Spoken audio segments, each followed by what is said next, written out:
Hello दोस्तों, कैसे हैं आप सब। हम सब ने जिंदगी में कभी न कभी जंगल देखे होंगे। कितने खूबसूरत होते हैं ये पेड़ पौधे और पहाड़। पर कभी आपने सोचा है कि अगर यही जंगल आपके किसी सफ़र में आपकी जान लेने पर उतारू हो जाएं, तब आप क्या करेंगे। आप बस यही सोचेंगे कि काश मैं यहाँ ना आता। हमारी ये कहानी भी कुछ ऐसे ही मुसीबत में फंसे दो भाइयों की है जो बहुत बार जंगलों में जाया करते थे। उनके साथ पहले कभी कुछ बुरा नहीं हुआ था, लेकिन मैं आपको अपना नाम तो नहीं बता सकता और ना मैं यह बता सकता कि मैं कहाँ का रहने वाला हूँ। लेकिन मैं आपको मेरी एक ऐसी कहानी सुनाने जा रहा हूँ जिसे सुनकर आप इन जंगलों से दूर रहना पसंद करने लगोगे। कुछ दिन पहले मैं और मेरा छोटा भाई रोब अपलाचिन पहाड़ों में कुछ हफ्तों की पैदल यात्रा पर निकले थे। हम दोनों बहुत बार जंगलों में जा चुके हैं और हम केवल वही सामान लेकर जाते हैं जो हम अपनी पीठ पर लाद कर चल सकें। हम जानबूझकर पगडंडियों से बचने के लिए कई और रास्तों की खोज में निकल पड़े जहां कभी कोई नहीं गया था। पहले 2 दिन खूबसूरत थे। हम पेड़ों के बीच से गुजरे, कुछ छोटी जलधाराओं को पार किया और कुछ बेहतरीन तस्वीरें ली। तापमान बहुत गर्म था, इतना अधिक कि अधिक गर्मी से बचने के लिए हम अक्सर अपने स्वेटर भी उतार देते थे। हमारी यात्रा बहुत अच्छी जा रही थी। यह तीसरा दिन था। एक पहाड़ी पर चढ़ते हुए रोब ने देखा कि कुछ मिट्टी खिसक गई है और पत्थर बच गया है। किसी ने स्पष्ट रूप से पत्थर पर सीढ़ियां उकेर दी थीं। चढ़ते समय हमने उनका अनुसरण किया। यदि आपने कभी जंगल में समय बिताया है तो आप जानते हैं कि मानव गतिविधि के कई स्पष्ट संकेत मिलते हैं। कूड़ा कचरा, कैंप फायर, उस तरह की चीजें वगैरह वगैरह। हमने अब तक उनमें से किसी को भी नहीं देखा था, इसलिए सीढ़ियां देखकर हम उत्साहित और चौंक गए थे। उनकी उम्र कितनी थी? क्या वे मूल अमेरिकियों द्वारा तराशे गए थे? हमारे पास इन बातों का कोई भी जवाब नहीं था। पत्थर का रास्ता जंगल के अंदर तक जा रहा था।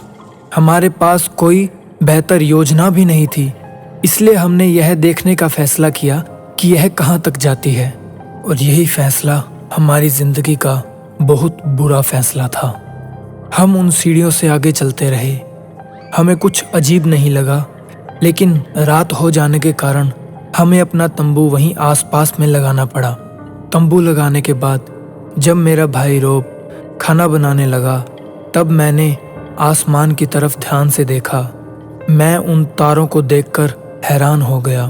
वे वही तारे नहीं थे जिन्हें हमने पिछली 2 रातों में देखा था।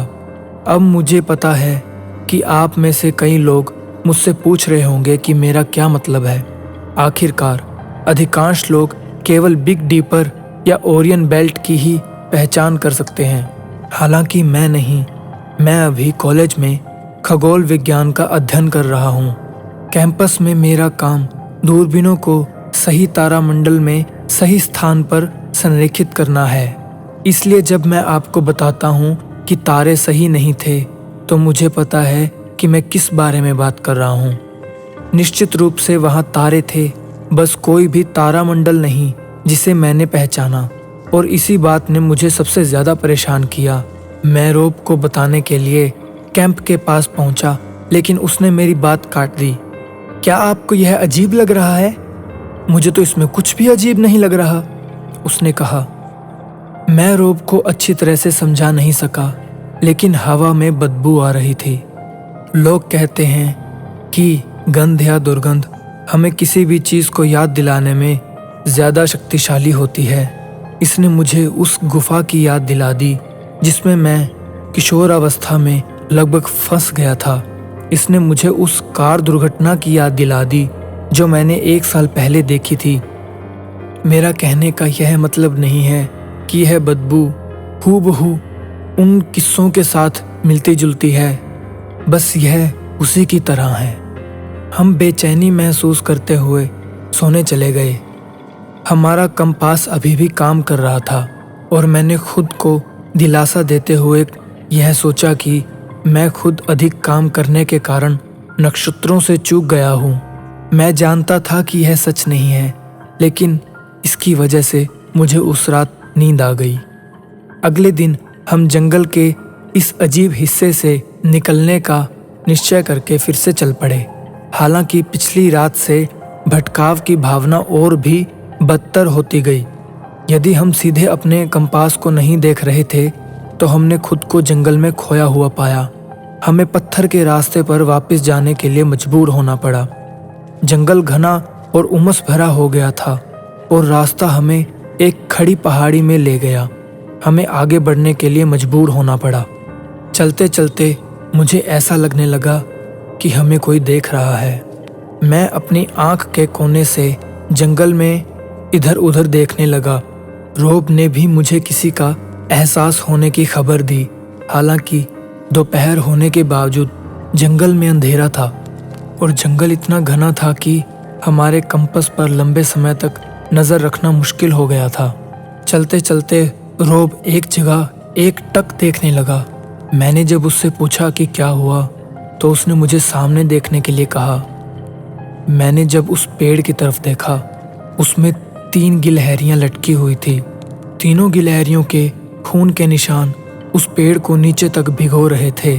उस पेड़ पर एक निशान बना हुआ था जिसे मैं नहीं पहचान सका। हम काफ़ी देर तक इसे देखते रहे। समझ ही नहीं आ रहा था कि क्या करें। गिलहरियां भी ज़्यादा दिन पुरानी नहीं लग रही थी। हमने इसके बारे में बात की और आगे बढ़ने का निर्णय किया। हम उस जगह से होकर आगे गुजर चुके थे और अगर हमें यह पता होता कि हम दूसरी तरफ जाते तो हमें एक सड़क मिलती। हमने शायद यह निर्णय नहीं लिया होता अगर हमें पता होता कि हम पत्थर के रास्ते उसी तरह के कई दर्जन पेड़ और पार करेंगे। कुछ पेड़ गिलहरियों से घिरे हुए थे, लेकिन हमने एक पेड़ पर रकून, खरगोश, यहाँ तक कि हिरण के अवशेष भी सड़ते हुए देखे। हमने उनकी ओर देखने की कोशिश नहीं की, बल्कि और अधिक तेजी से आगे बढ़ने की कोशिश की। कुछ दूर चलने के बाद मुझे प्यास लगने लगी और हम दोनों पानी पीने के लिए रुके। तभी मेरे पीछे से धीमी धीमी टर टर की आवाज़ आने लगी।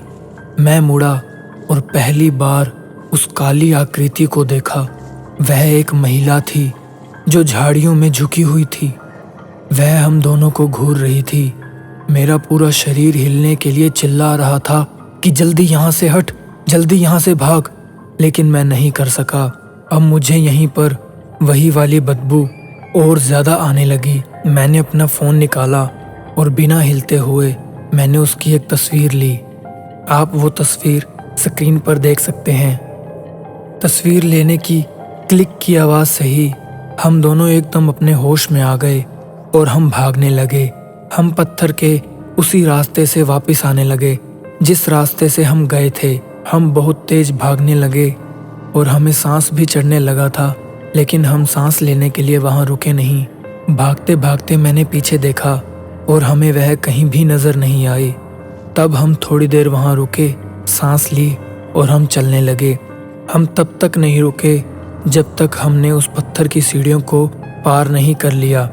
मुझे यकीन नहीं है कि हमने क्या देखा, यह क्या था। अगर किसी को पता है तो इसके बारे में कमेंट्स में ज़रूर बताएं।